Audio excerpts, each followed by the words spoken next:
अस्सलाम वालेकुम। खैरियत से यार, ये कुछ सामान है लेकिन इसकी जो है ना पेमेंट में कुछ दिनों बाद देते हैं।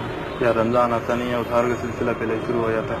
नहीं हो सकेगा। यार देख लें, अगर अपने कुछ हालात थोड़े से ख़राब थे आप कोशिश कर लेते। नहीं हो सकेगा।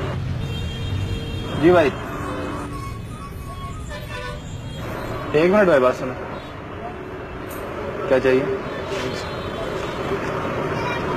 बस इतना सा। जी बस।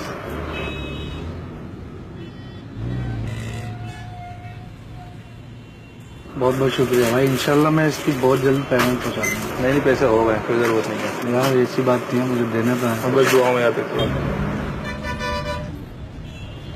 जी भाई,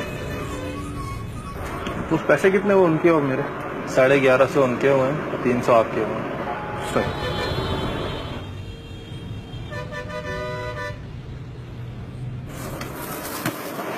अच्छा किया यार, आपने गरीब आदमी था, भला हो गया। बस यार अल्लाह पाक हमसे राज़ी हो जाए, दुआ में याद रखें।